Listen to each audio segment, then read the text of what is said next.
Man, I really butchered the whole intro there, but You really dropped the ball there on that I one. did. Clearly, I'm out of practice, even though it hasn't been that long. But we're back. Another Monday edition of the Sport Flash recap.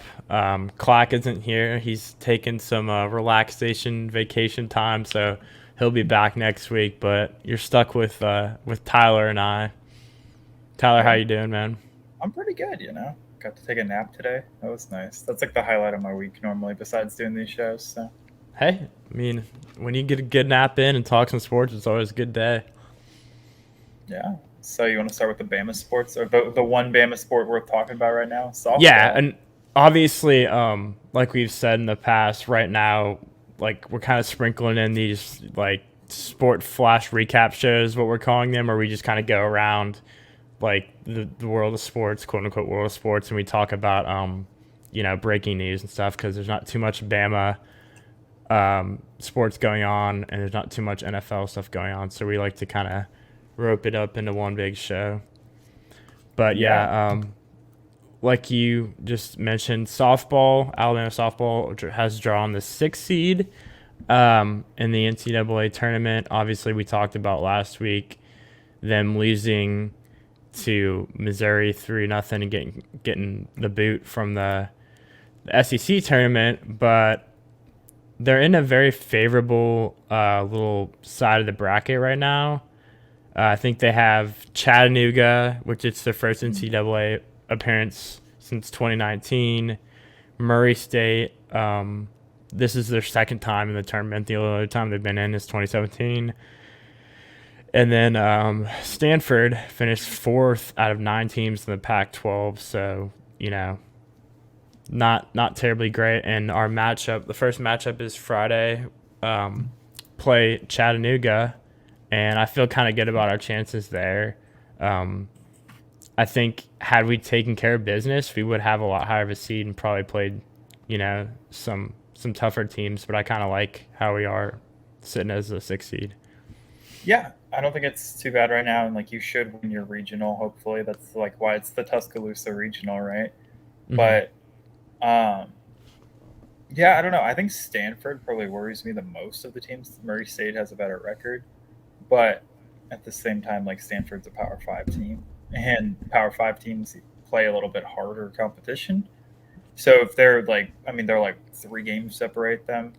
Mm-hmm. So I always kind of err towards, especially like the Pac-12. They have some pretty good teams. Like Arizona comes to mind, and Mm-hmm. so Yeah. yeah. But I don't know. It's been up and down, and if they struggle here, like I said last week, it reminds me of basketball all too well, and so that does make me a little nervous. But they should take care of business, hopefully, and then we'll be looking pretty for the national tournament. Yeah, I don't know. I don't think we'll have any issues. I think we've kind of gotten that out of our system. Maybe that's me just being optimistic, but I'm excited for the tournament, and I don't know how easy it is to get tickets, but I might try and get some tickets, obviously, because I'm only like an hour and 25 minutes away, and so that might be something I do. But our resident softball and baseball expert Clack isn't here tonight, so that's about all the insight Tyler and I can give on the softball team. Yeah, and then the only other like Bama news besides baseball and softball going on, the whole Tua situation. There's another Tua The video that came the, out. the Tua debacle of 2022. The highlight videos where half the time people just complain about all the highlights they're posting. Mm-hmm. He posted Yes, another one. He threw a pretty good pass to Tyreek Hill, but it was a little wobbly. people overrate tight spirals. Who cares how tight the spiral is if the ball gets there? That's what I was at. You know Yeah, you don't. I mean, you don't get the points for style, but exactly. um, as long as it's getting there, it's all that matters. And I think Tyreek Hill and Tua are gonna have quite a few touchdowns this year. But I just thought that was something funny I had to throw on there because Yeah. last week we were talking about the other video. So we had an official Tua update. So I'm feeling a little bit better about the whole situation. I'm sure you are too. But that's all for Alabama sports. Had a good amount of NFL, despite it being the off season and the draft being over and done with, free agency pretty much done with as well. We did have quite a few NFL things on here to discuss. I guess we won't go in chronological order. Jaire Alexander, Packers star cornerback, one of the best cornerbacks in all football, in my opinion. Probably, I don't know, top 10, top 5, depending on where you want to go with that list. But he signed a 4-year, $84 million extension with the Packers. It's a lot of money, but I think a player like Jaire Alexander is worth every penny of that money. And so good for the Packers to go ahead and lock him up for the foreseeable future. Yeah. Well, as a Vikings fan, you can't be too happy about that. But no, I'm not. And like I said, I was going to say I'm the biggest Packers hater you'll ever find, but even I can't argue he's definitely top 5. I don't know. There's maybe 1 or 2 corners I would definitively put ahead of him. And so, like Jalen Ramsey, and then I don't know. Then even then, it's debatable. After that, I think Jalen Ramsey's pretty much the only one I would definitely put ahead of him. But the only thing for Jaire Alexander is staying healthy. I know he was hurt a lot last year, and so hopefully that doesn't turn into a recurring issue for him, because then that's a lot of money to shell out. It was a record-setting deal. I think they had the most guaranteed money ever for a corner, and I saw an interesting thing. The first pick by each of the last 2 Packers GMs is now the highest paid player ever in that position currently. So Aaron Rodgers was the first pick by their previous GM, and then Jaire Alexander was the first pick by their new GM. And they're both the highest paid players at the whole position. So it's pretty good drafting. I think those are 2 players that are worth all that money there. So absolutely. Can't go wrong with that. And I said top 10, or I wanted to say top 5, then I was like, I'll say top 10 just to see where Tyler sits, because I know everybody has. If Clack was on here, he'd probably tell us that Jaire Alexander was one of the worst cornerbacks in the league. So I wanted to see how what your thoughts were on that. But I was being a little cautious. But yeah, Jaire Alexander, we both agree is top 5 talent at his position, which is, loaded with talent across the league. So Drew Brees is out as a football analyst. What was he was doing Monday Night Football or Sunday night? He was doing NBC's Football Night in America with Maria Taylor and Mike Tirico, who we talked about last week. Maria Taylor was promoted to the head person in charge of that show. But more interestingly, I saw that there's a bunch of rumors that apparently he might be trying to make a comeback to football after a year. And let me say, I love Drew Brees, top 5 quarterback of all time. He could barely throw the ball 20 yards 2 years ago. I don't think that that's going to be a good signing. And any team that signs him with the expectation that, we're getting Drew Brees, he's not Tom Brady. He's not going to come in and lead you to a Super Bowl right away. I saw lots of Saints fans. I don't know if it's just because he's the best Saints player ever, getting excited about, maybe he'll come back to the Saints. Honestly, I don't think you want that at this point for your team. Especially I would rather have Jameis Winston. Yeah, especially after we'll talk about Jarvis Landry, getting Chris Olave, getting Michael Thomas back.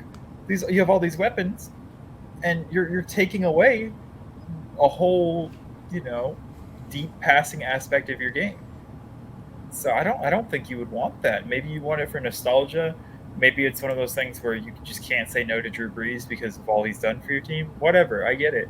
But anyone acting like he'd be an upgrade, I think it would be definitely worse for the team.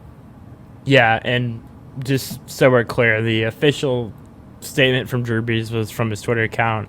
He said, and I quote, "Despite speculation from media about my future this fall, I'm currently undecided. I may work for NBC. I may play football again. I may focus on business and philanthropy. I may train for the pickleball tour, senior golf tour, coach my kids, or all of the above. I'll let you know," end quote. So, I mean, it was a pretty loaded tweet. Yeah. Obviously, some actual stuff in there, sprinkled in with some humor, just to kind of deflect. But I agree with you. I think his last season in New Orleans wasn't great. I mean, it wasn't horrible, but I think if he were to play again, it would kind of leave a bad taste in people's mouth about just him as a player, even though he's had a phenomenal career. Right now, the taste in your mouth is a little bit bitter from how his last season, but like I feel like if he played again, it would be a disaster. And like you said, he's not Tom Brady. Nobody's Tom Brady. I mean, Tom Brady's about to be 44, I think, and he's playing in his, 23rd or 4th? I don't know. I've lost count at this point. Tom Brady is the GOAT for a reason, and he's a unicorn athlete that can play into his 40s. I don't think as good as Drew Brees is. That's something he really needs to be doing. And like you said, also, with the addition of Jarvis Landry and Olave, and hopefully you get Michael Thomas back to being slant boy. Michael Thomas back to being one of the better receivers in the league. You don't need Drew Brees to come out there and hobble out there and throw a football when you have Jameis Winston, who's, I think above average. I think they'll be okay, but it certainly was interesting that he came out and said that because, I do think it didn't really work out for him on NBC, and so now he's probably just, panicking about what he needs to do next. So I have a quick question for you then. Where would you rank Jameis Winston? Because I saw a lot of people, and I don't know if it was just I stumbled in like the Saints section of Twitter. I saw a lot of people saying he's that's a dangerous 10, section to be in. Yeah, a lot of people saying he's a top 10, top 5 quarterback, and that's just absolutely ridiculous in my mind. He started his last season like 2 years ago, I think. I guess he started last year, but he got hurt and only played 1 or 2 games. And no, this will be the second year. So he's starting, but yes, he started last year and then played like 2 games and then tore his ACL or whatever. So the last time he started a full season was when he was on the Buccaneers 3 or 4 years ago. And it's been a while. Even then, he had like 30 touchdowns and 30 interceptions. I have trouble seeing him as anything other than maybe slightly above average. I definitely don't think he's in the top echelon of quarterbacks. I can very quickly name you at least 10 other quarterbacks I'd rather take over him. And I just don't understand where this whole narrative that, Jameis Winston is going to be our savior comes from. He's an average quarterback. That's like the Titans fans going, Ryan Tannehill is really going to carry us this year. I'd put them about on the same level. Yeah, I mean, like I said, he's not a great quarterback, but I think he's better than Drew Brees is right now. I'll agree with that. Obviously, all time, Drew Brees is considerably better than Winston, but given his age, I would not be taking Drew Brees over Jameis Winston. We kind of teased it. Do you want to talk about, in more detail, the fact that the Saints went out and signed Jarvis Landry? Yeah, they brought back home 2 LSU players, actually. It was Honey Badger. 4 weeks ago, and then now Jarvis Landry. I think it's a great fit, and also it was only like a 1-year, $3 million deal. I don't think Jarvis Landry is a wide receiver 1, but he's a very good wide receiver 2. And that's exactly what they needed because they have a question mark in Michael Thomas. Will he come back and play like he did before? Is he still hurt? Who knows? Because that whole situation was very strange last year. Hopefully he's healthy because when he was healthy, as much as we like to make fun of Slant Boy, he was really cool to watch him just catch everything in a 10-foot radius on either side. And then also they have an exciting young receiver in Chris Olave. Jarvis Landry adds a third dimension to that. And, I think their offense is pretty solid now from top to bottom. Their receiver depth was one of the big question marks. But Was it Marquez Callaway was their second receiver last Mm-hmm. year, and now he's wide receiver 4. So anytime you can take a wide receiver 2 and push him all the way down to 4 because you got better players, that's pretty good. Like, he might not be Marquez Callaway might not be a great number 2, but he's definitely a really good number 4 on a team. Kind of like I don't know, like the Vikings with Olabisi Johnson. 2 years ago, when Adam Thielen or Justin Jefferson got hurt, he was wide receiver 2, and now he's like 4 or 5. Yeah, I think. Oh, go ahead. Sorry. Oh, I was just gonna say, anytime you can, like, even if they're not that great of a player, and they weren't great at like the number 1, number 2 spot, if the fact that they were there in the first place means at least they're good depth, right? You'd be hard pressed to find a team that doesn't have any serviceable receivers at all. Mm-hmm. So. Yeah, and I think if you're a Saints fan, you have to be absolutely thrilled about how this offseason has gone for you. You got 2 immediate starters in the draft with Olave and Trevor Penning in the first round, and then you went out and signed 2 immediate starters in free agency that were just kind of hanging around that are 2 very talented players. I mean, they're a little bit older in age, but you signed them to deals that weren't terribly expensive, and they're both guys that are immediately going to come in and start for you with, obviously I'm referring to Tyrann Mathieu and Jarvis Landry. And I'm sitting here, I'm looking at the Saints just depth chart, and then you've got Thomas, Olave, and Landry as your wide receivers, and then your offensive linemen are Trevor Penning, who you just drafted, who, I mean, is a rookie, but I think will be an immediate impact player for them. Andres Pete, Eric McCoy, like Ryan Ramczyk. They have an amazing offensive line with a lot of depth there. Depth at receiver, like you mentioned, with Marquez Callaway and, Traquan Smith, who's shown flashes himself. And then at the running back position, you've got Alvin Kamara and Mark Ingram.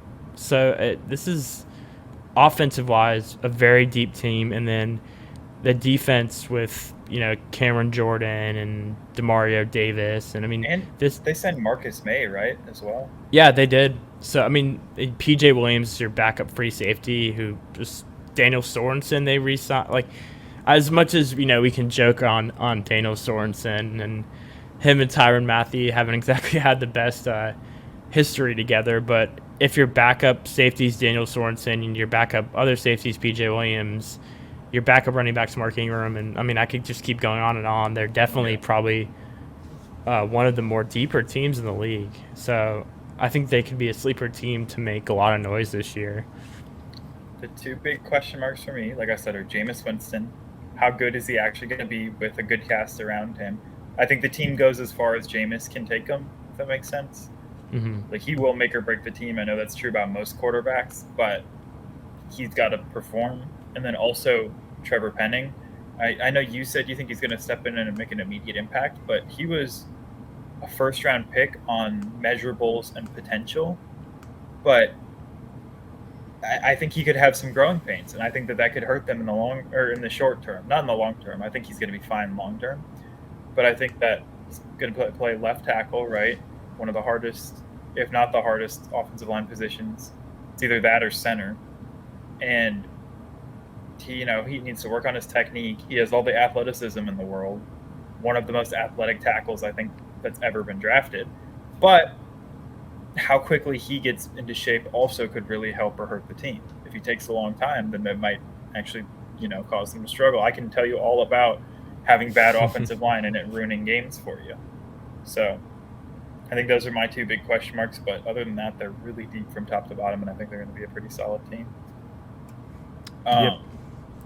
Mr. Big Chest, Antonio Brown. Not me. Just kidding. Yeah, I don't have a big Antonio chest. Brown tweeted out today that he just, quote, just wants to retire a Steeler after forcing his way out and,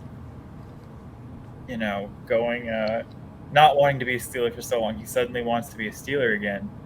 To me, this screams, I don't have any interest. Like, no one wants to sign me. Please, someone please. Interest? How about income? I mean, I probably shouldn't be saying this, but somebody's running low on money and needs to pay their child support bills because and he's just seems like he's been on this nomadic lifestyle tour where he's just I'll see him on podcasts randomly and going to events, and I feel like he's burning through all his money, so he's like, oh, let me retire as a Steeler. But to be clear, he said he didn't want to play, he just wanted to retire. And if I'm a Steelers fan, if I'm like Tomlin, like if I'm a player, I don't want anything to do with him.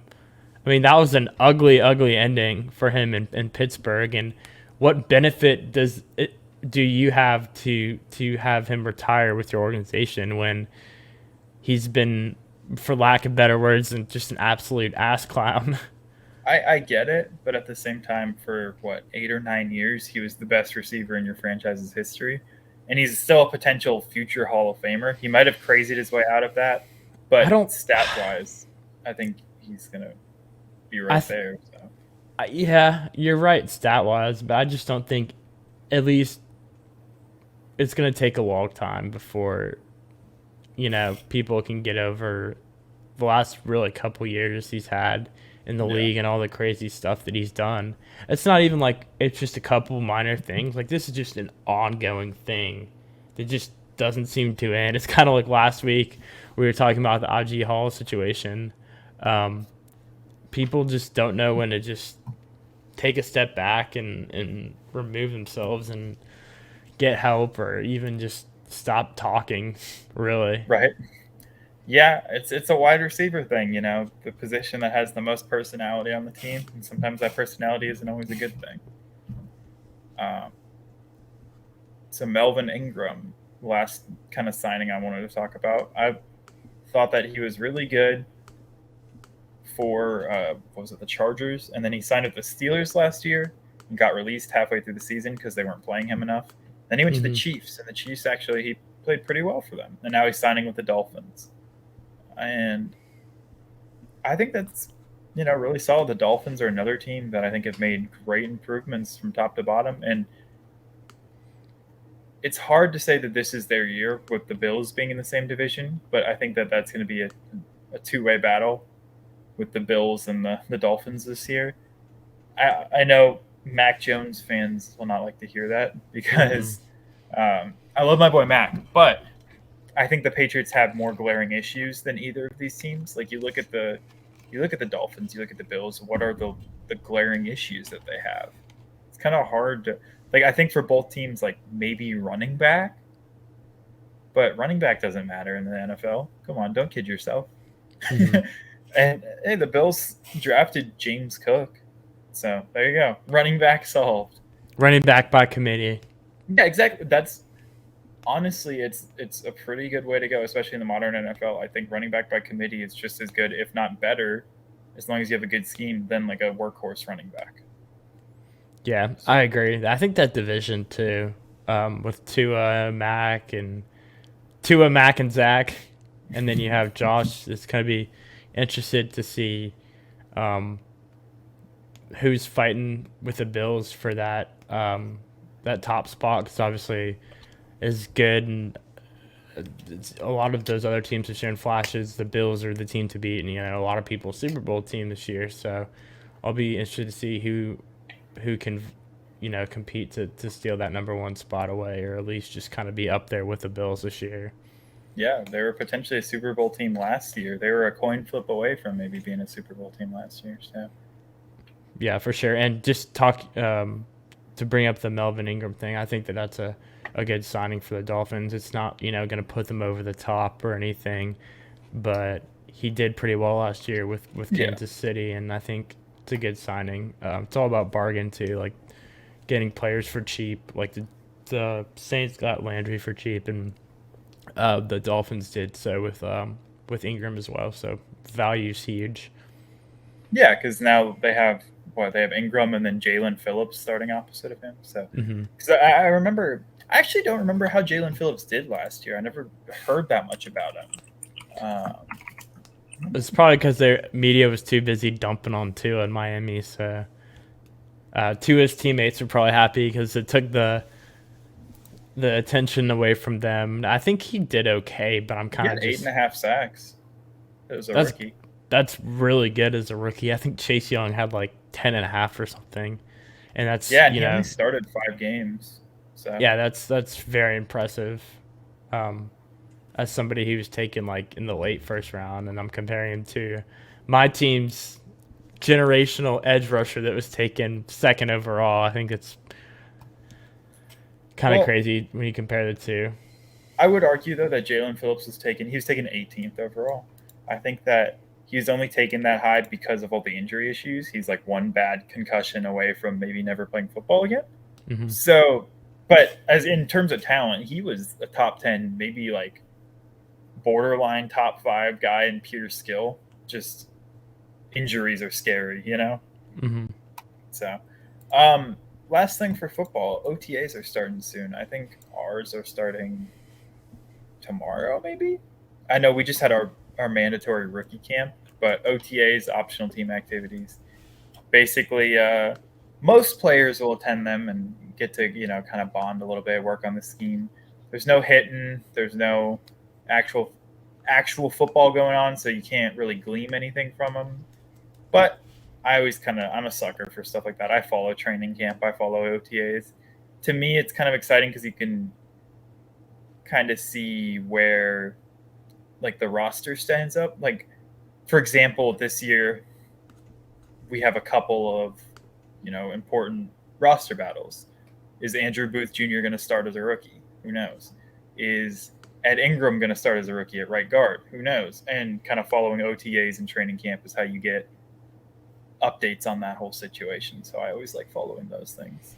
Well, I mean, it's like the show we have. There's no off season when it comes to NFL.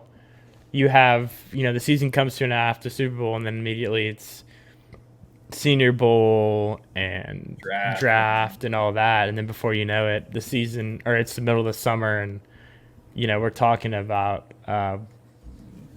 what, I don't know why I can't think of it right now. The preseason coming right up, and so it's exciting. And I, like you, kind of don't follow OTAs like religiously, but I, want to see how the rookies are doing. I want to see, how positional battles are going and all that. So I think it's pretty cool, and I'm gonna try and maybe make it out to Washington camp at some point this summer. That's kind of one of my goals, and see how that goes. But I'm just really excited for NFL to start back up again and college football. And August 4th. I'm a big football guy over here, so we've brought it up before. It doesn't really matter how good a player looks in shorts and a t-shirt with no pads on, but it's still pretty cool to see your team in action. And as a fan of a team that's brand spanking new, that's also kind of plays a pretty large part into it for me as well. So we have a question. How do you think the Bengals are going to do this year? I think the Bengals will regress, just because obviously the Ravens, I think, are going to have a better year. They had a really good draft, really good offseason.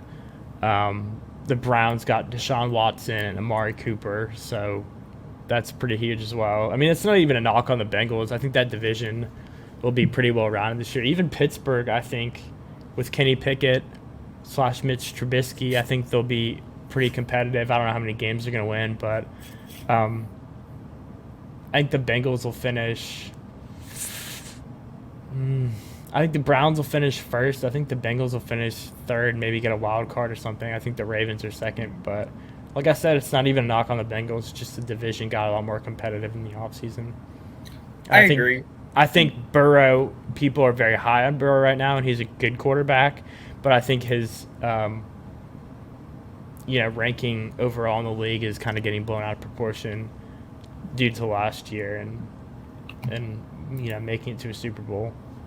Yeah, I kind of agree, and I think that it's going to sound really weird, but you'll understand what I mean.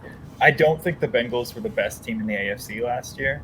I think they were like the 4th best, maybe. They had some great playoff matchups that really helped them out. So, I mean, you look at their playoff wins. They beat the Chiefs. They match up well against the Chiefs. I can't take anything away from them. Barely beat the Raiders. I still think the Chiefs are the better team. even if they beat them twice, which is kind of a funny statement. I think you can be a better team but still match up poorly. Not everyone agrees with me, but I think that even, if you lose the head-to-head, you can still be a better team. You just played better that day, right? And the Bengals did that, and that's what you need to do. I don't think they would have beat the Bills had they matched up against the Bills. I think the Bills are better. And then, I'm trying to think, would I put anyone else above them? I don't want to say they got lucky because they played really well, and I think they earned their spot in the Super Bowl. But at the same time, I agree with your statement about them definitely not being the best team in the AFC. And so this year, I think they'll have a little bit of a come back down to earth moment. But you're looking at a team with Jamar Chase and Joe Burrow and Joe Mixon's. Obviously, they're gonna be scratching and clawing for the top of that division with Cleveland.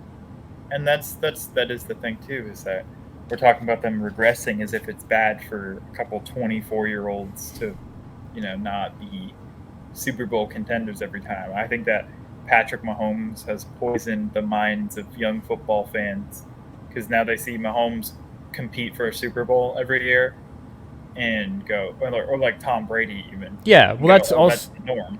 But that's also the common theme that we have on this show is expectations kind of getting blown out of the water just based off of success of somebody else, like a young quarterback. And that just okay.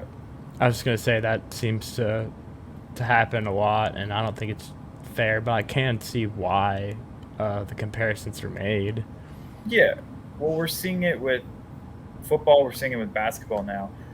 Like LeBron and Tom Brady normalized making the championship every year. And now we're seeing it go back to the way that it normally is, where there's more parity between who's going to make it. And even the good teams that are competing every year aren't always going to make it every year. You look at the Bucks. They won last year. They just got eliminated. We'll talk that. Actually, that's a good transition because let's talk about some basketball. The Celtics. Yeah, I think we've talked enough about NFL. Yeah, the Boston Celtics beat the Milwaukee Bucks 109-81 in Game 7 in Boston. So Boston moves on to the Eastern Conference Final against Miami. And let me just say, I made some predictions last week. Last show, I made a couple of basketball predictions. I think I made 3 or 4 of them. They were all completely wrong. It was the worst I've ever had. I'm embarrassed thinking about how wrong I was. I said the 76ers would win. I said that they'd take it to Game 7. They didn't even make it to Game 7. I said they would win. I said that the Bucks would probably outlast the Celtics. Didn't happen. I said the Suns would beat the Mavericks. Didn't happen. In fact, I made it seem like the Mavericks had no shot. Boy, was I a fool. Yeah, I mean, we were talking about that game, and I was like, I posed the question, do the Mavs have any shot? And you said no. My response was, do they, or do I think they will have? Do they have a shot, or will they win? And I said they have a shot, but they will not win. And then I was wrong too. We were both very, very wrong. Mulligan that week. Now we have the the Celtics against Miami. I think that's going to be really interesting, and also I'm happy because for the first time in a while, all 4 teams that are left in the playoffs, I don't really care. Whoever wins the championship, it's not a boring team that wins every year. It's not a team I don't like personally. So I'm okay with whoever wins. I think they all have some good stories. But Celtics, Miami. I'm kind of feeling Miami. I think that they're a really good team, like from top to bottom in depth. They have Jimmy Butler. One person we neglected to mention last week when we were talking about Miami is Bam Adebayo. He's been very good for them. And then Tyler Hero, reigning 6th man of the year. I think it's going to be a good series. I'm going to go Miami in 6. And that's my official prediction. So it's probably going to be Celtics in 4 based on last week's results. I don't think either one of these teams is going to sweep. I think it's going to be a close series, but I don't know. I think Boston getting over the hump and beating Milwaukee, a tough Milwaukee team with the best player in the league, Giannis Antetokounmpo. I think Miami is going to have to be my pick. I'll say, or not Miami. God, I just screwed that up already. I'm gonna say Boston in 7. Jason Tatum, Marcus Smart, I think is questionable for Game 1. I'm sure that he'll end up playing, and he's done really well for them recently. He's been a difference maker, and I think they're just a very, very deep team. That's not a knock against Miami. I think Miami's good as well, but if I had a gun to my head, I would pick Boston to win it in 7. But I'm excited for another great series. These teams have had some great matchups in the past in the Eastern Conference Finals, so this will be another great one to watch. Yeah, and it's kind of cool because it's one of those games where they had some past like bad blood, some good games in the past, but the teams are completely different now. It's been long enough. LeBron's gone. The big three for the Celtics are LeBron's all gone. watching on his couch. Yeah, but so I think it's gonna be super interesting, and I hope. I'm just rooting for Jimmy Butler, honestly. I love Jason Tatum. I'm a big Jason Tatum guy. You know, he's from the area. He's from St. Louis, but I feel like Jason Tatum will be back. Jimmy Butler's getting older. I don't know how long he's going to stay like a top tier player. So, and I think Jimmy Butler just deserves recognition for all the hard work that he put in. He was like a 2nd-round pick. He was in the G League and then was barely playing and basically just busted his butt for every offseason. Now he's a top 15 player in the league. So, and then the Mavericks beat the Suns 123-90. Don't let that 33-point blowout on their home court confuse you. It was not that close. The Mavericks were up 57-27 at half. I have never seen a team score 27 points in an entire half.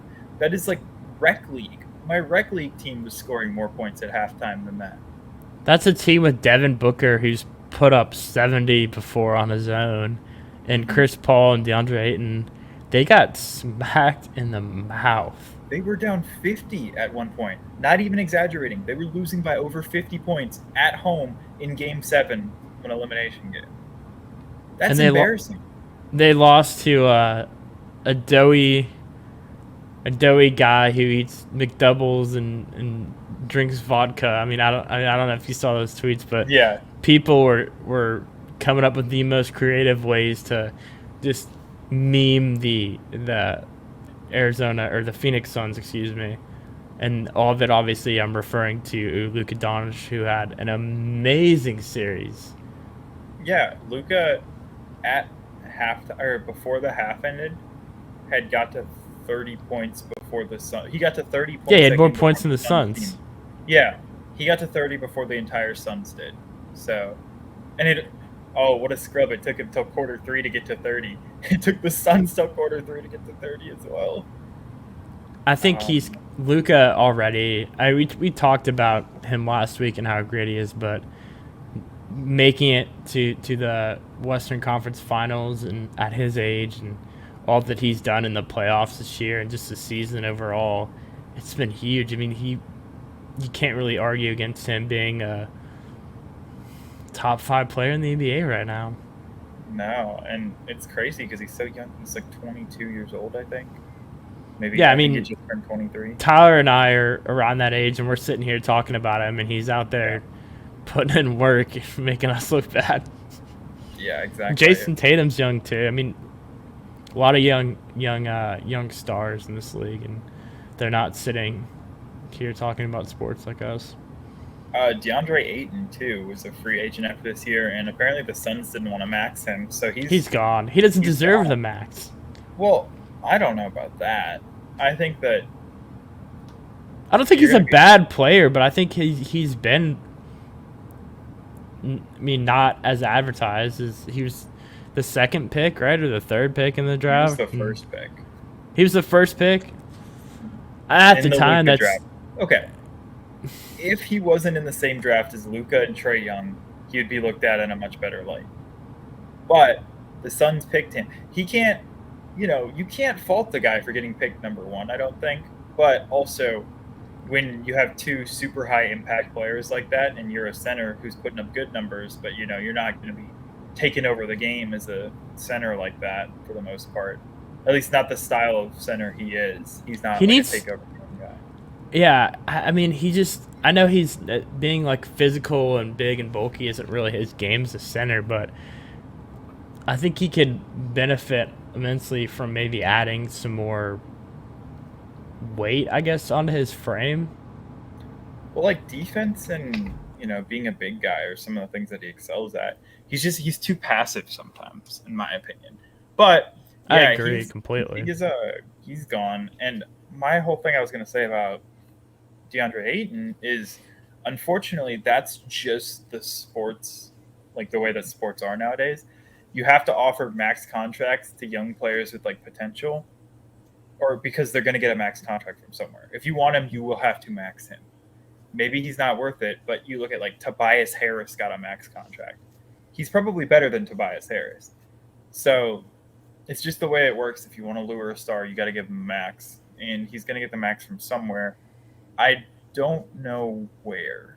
I don't have any teams. Like I haven't sat down. Milwaukee. I don't know if Milwaukee has the money to do it, but also Milwaukee has Brook Lopez, who's like discount DeAndre Ayton. And I think in Milwaukee it's not as big of an issue because with Giannis, you want a center that can shoot threes because Giannis can't shoot that well, so you're going to be clogging up the paint.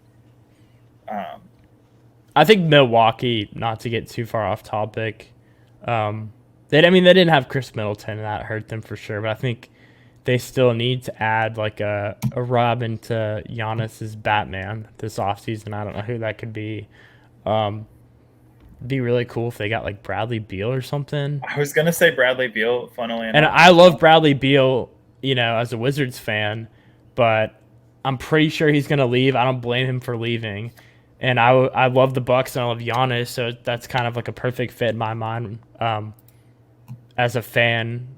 And just I think for him as a player, he would do well in Milwaukee, and that would be not the final piece because they won last year with pretty much the same roster they have this year. But I think that would solidify some issues that they have currently. And I think Bradley Beal would gel well with Giannis and Middleton, some of those other players that they have. Yeah. I don't know. I think you'd make a great fit. So do you think, what chance are we giving the Mavs against the Warriors? I think the Warriors have looked very sloppy, and the Mavs have looked very, very solid. So I guess for me, it's a question of, are the Warriors going to wake up and kind of get their crap together, or are they going to kind of continue stumbling around and get punched in the mouth by Dallas and Luka? So, fun fact, the Warriors lost the season series 3-1 to 3 teams this year.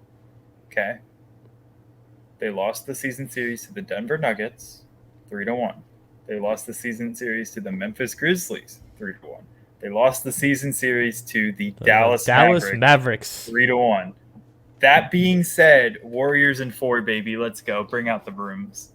You think it's a sweep? No, I think it'll be game.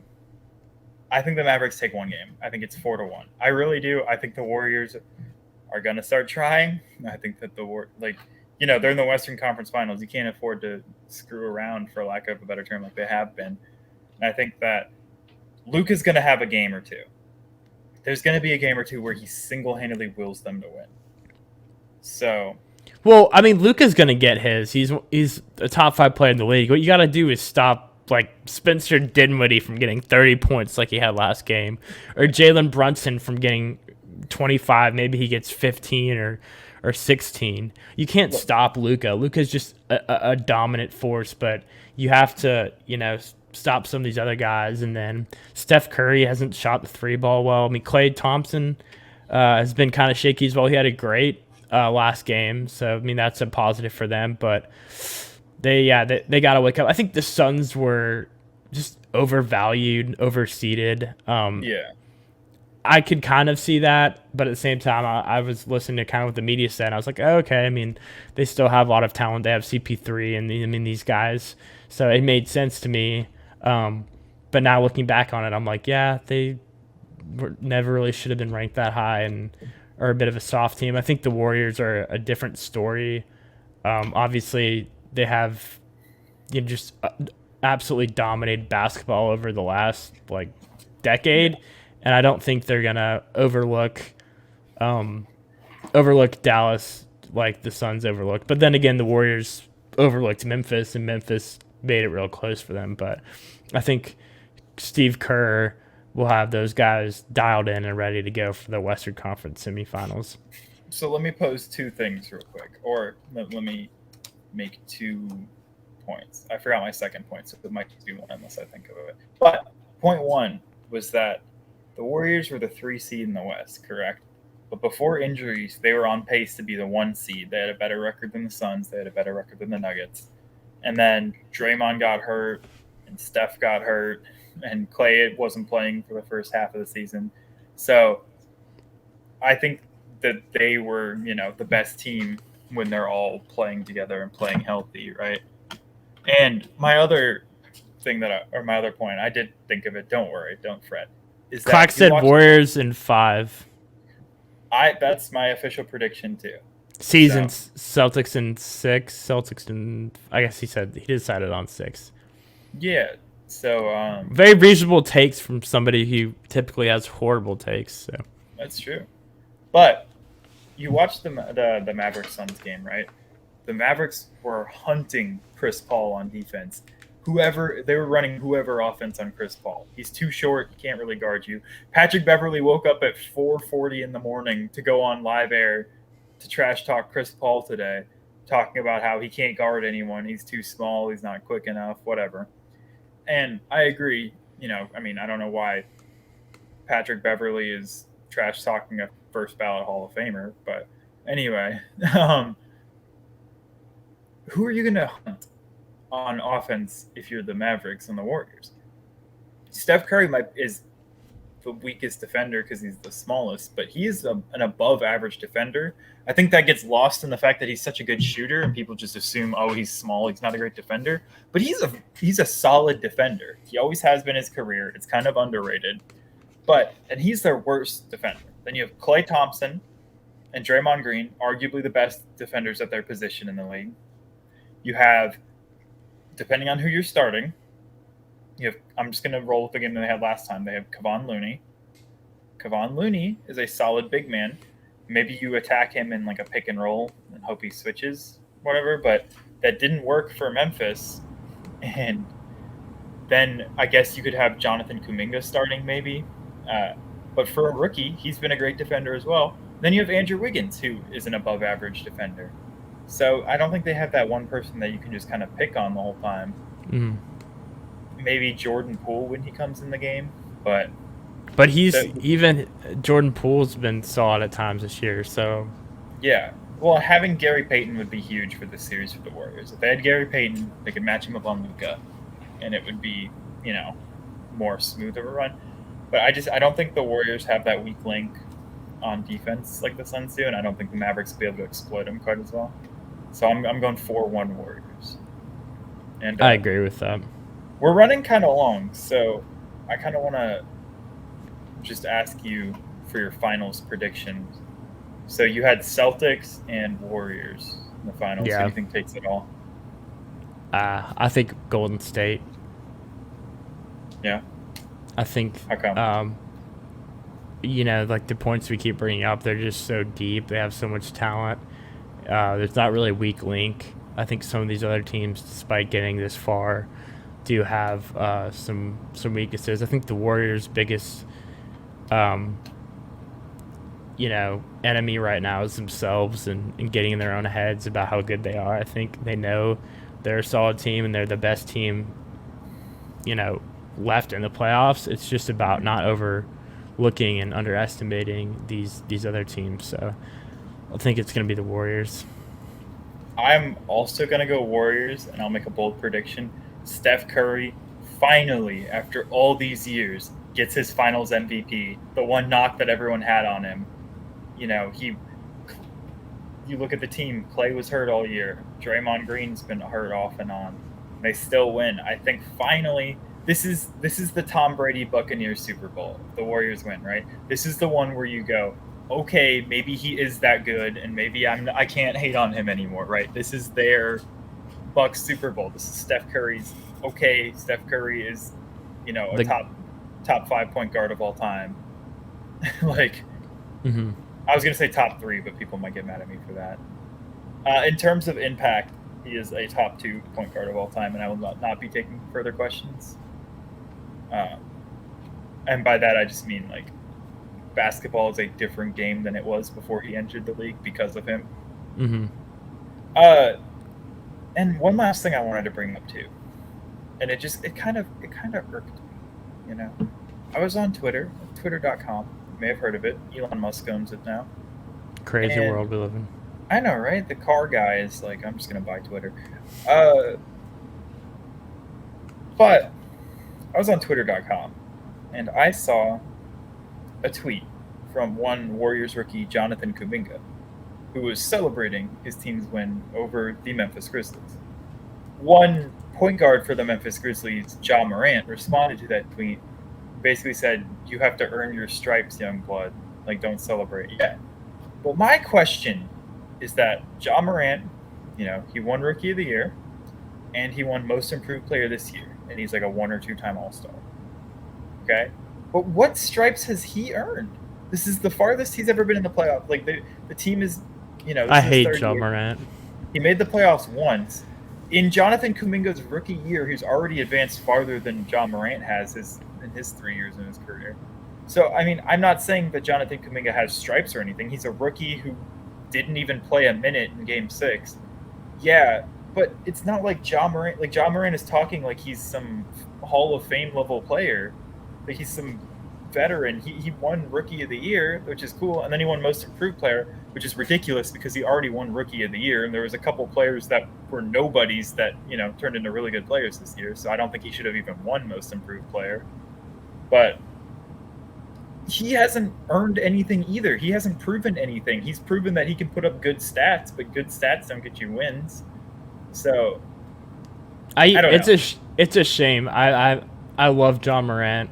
First couple years in the league. This year, I think he's really just shown his true colors, and I'm not. I know a lot of people love him, but I'm not the biggest Ja Morant guy. He just comes off very cocky and ignorant. So, and I think that it's cool to come off cocky, if you can back it up. But this is the furthest the Grizzlies have been in the playoffs in a long time. This is tied for the Grizzlies' best record ever, and they got bounced in round 2. Well, I guess it was in Golden State. I was going to say on their home court, but it's not because the Grizzlies were the 2 seed. So, I don't know. The Grizzlies team as a whole did a complete heel turn over the course of 1 year. They went from, like, likable underdogs to, by the end of the year, everyone was like, oh, I'm glad that they lost. It's just, I don't know, something about the way they were acting. Like, Taylor Jenkins, the way every time anything happened, he would say, like, I don't know, that looked kind of suspicious. I think the league should review it. Like, prime example, Ja Morant getting hurt. Taylor Jenkins and a bunch of Grizzlies fans were calling for Jordan Poole's head because he reached for the ball and caught Ja Morant's leg and pulled back to try to move his hand away. And they were like, oh, that was clearly intentionally injuring him and stuff like that. Yeah. So that, and then just random stuff throughout the year. Like, what's his name? Why can't I think of his name? Their shooting guard. Was it Brooks? Grizzlies. I have to look this up it's Dylan Brooks. There you go, Dylan Brooks. And he said something along when he was talking about Andre Iguodala, and I understand Andre Iguodala, the whole Grizzlies saga with him leaving a bad taste in Grizzlies fans now. But Dylan Brooks said something about building a dynasty over there in Memphis. Like, dude, you have some good young players, but maybe, like, I don't know, make the Western Conference Finals before you start talking about a dynasty. Yeah, they're the Bengals of the NBA. Except the Bengals made the Super Bowl. Well, I could understand just mean, saying that. Yeah.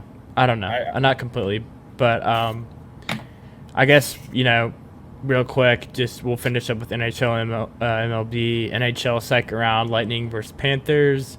We got your team, St. Louis Blues versus the Colorado Avalanche.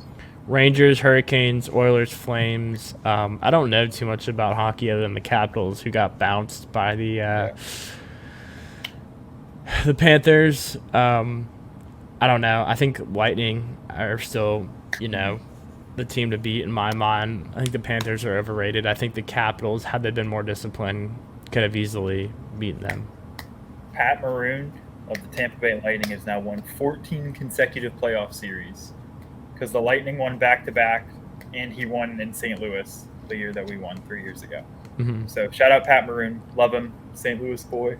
Let's go Blues. That being said, the Blues are going to get massacred by the Avs. The Avs are a much better team than us. Yeah, it's going to be an avalanche.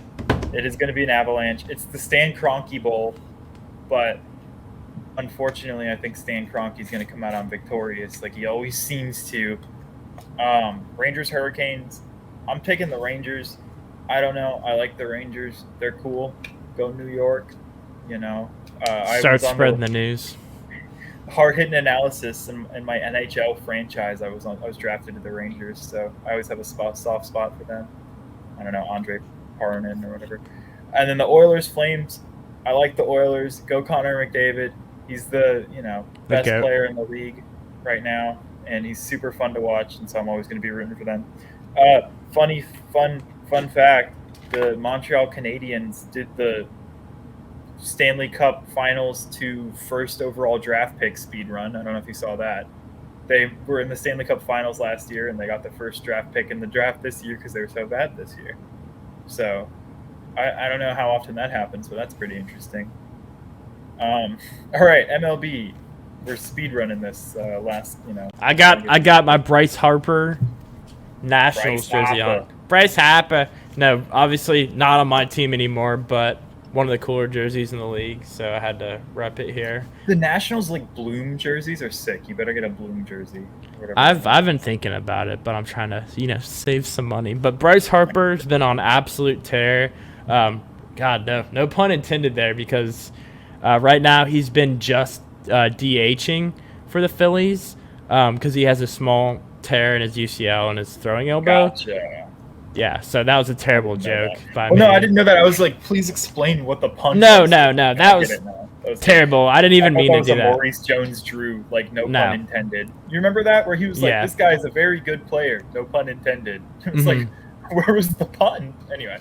Yeah, but he's batting .305 with 24 extra base hits, 9 homers, 14 doubles, and a triple, which is the most in major leagues right now. Reigning NL MVP. I think he's got a good chance to get it this year as well, considering he's only DHing and he's still putting up ungodly numbers. Had a rough start to the year, but I love Bryce Harper. Wish he was still on my team, so it's cool seeing him ball out for the Phillies. So, fun fact: as of last night, 2 players in MLB history have hit more than 600 home runs and pitched a full inning. You have Babe Ruth. And now you have Albert Pujols, baby. He pitched, actually, one of the rare cases of a position player pitching in a win for the team. The Cardinals were up 15-2, so they put in Albert Pujols to pitch. He completed an inning. He only gave up 4 runs, so we won 15-6. And it's just that's a really fun trivia stat years from now, is that he joined Babe Ruth to be the only one to pitch a full inning and hit more than 600 home runs. Real quick, best team in baseball, in your opinion? Yankees. I gotta agree right now. It sucks. I hate it. I don't like the Yankees. I don't like that you can just pay for your team in baseball, and the Yankees and the Dodgers are the top 2 teams because they have the most money. But it happens. Giancarlo Stanton and Aaron Judge have both been on a tear. Neither of them have a torn UCL, but they both have been hitting Stantonian home runs. And it's going to be interesting because I think Aaron Judge, I almost said Aaron Gordon. Did you notice that Aaron Judge and Aaron Gordon, if they wore a hat, look very similar? Mm-hmm. Anyway, Aaron Judge is, I believe, a free agent after this year, and he's going to get absolute bank from somewhere, whether it be the Yankees or... It'll be the Yankees. It'll be the Yankees. All Stanton for the Judge. Terrible joke. I also got to agree it's the Yankees right now. So then that leads into the question: what do you think? Which team do you think has been the most disappointing this year? The Red Sox. Really? How Yeah, come? I mean, their record is, I think they've only won like 13 games. They've been horrendous, and they have good players. So it's early in the season, but they've been a disappointment. I think most, surprising to a lot of people would be the Angels, but to me, with Trout, Otani, and Rendon, um, I had a feeling they'd be good this year. I didn't know if they'd be this good, but they've been amazing. My team not doing too well. Just to be expected. It's not a surprise, but they have been fun to watch, whether that be the cherry blossom jerseys or just Bryce Harper or not Bryce Harper. God, I got Bryce Harper on the mind. Juan Soto and Josh Bell have been putting up some good numbers. The Nats either destroy the team they're playing or they get destroyed. There's really no in between. I think my most disappointing, I also got to go with the Sox team, but I got to go with the White Sox. Just because, every year they're betting favorites to be a top team in the league, and then it just seems like they I consistently disappoint. fall for that every time, I too. remember. And Tony La Russa, apparently I was reading some post-game threads like by White Sox fans. Apparently Tony La Russa just kind of punts on games that they aren't winning after 5 innings, and that's the reason why their record's so bad, which is just ridiculous. And like maybe it's a genius long-term play, but who knows? But yeah, they're 16, 17, not over 500. That whole division, actually, like the Guardians also 16, 17. Didn't think they'd be great, but I thought they'd be, I guess around there. And then the Royals and the Tigers actually both started the season pretty decently, but now they're back to being the Royals and the Tigers. So, and then one last thing I want to ask before we go, right? Who do you think the best and worst free agent signings have been so far? For Like NFL? for baseball. Oh, baseball. This year. I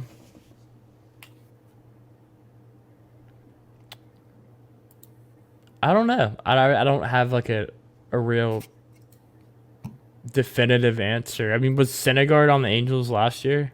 No. So, yeah. I think that's been a good one from them. He's been solid, and that's really off the top of my head all I can remember. Yeah. Let me I think Chris Bryant would be a good signing for the Rockies if he weren't injured.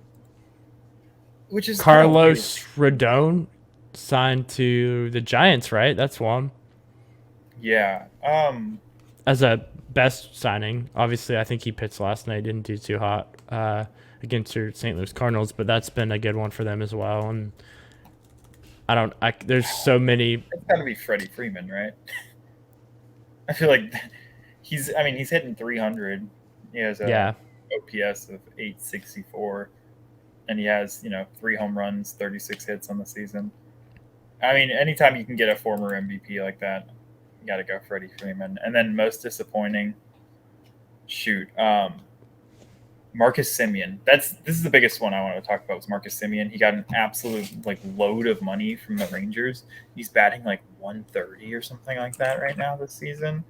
Let me look it up because I want to make sure I want to get his actual stats. Sorry, it's 157 on the season. That is awful for a guy that they paid however many millions of dollars for. He actually has negative WAR this year so far as their second. I know it's the Rangers and they're not great, but they got him and they got Corey Seager to try to rebuild their infield, and it did not look like a good move. So that's all I got. I think we hit on everything. Yeah, Thank y'all. Thanks for sticking with us.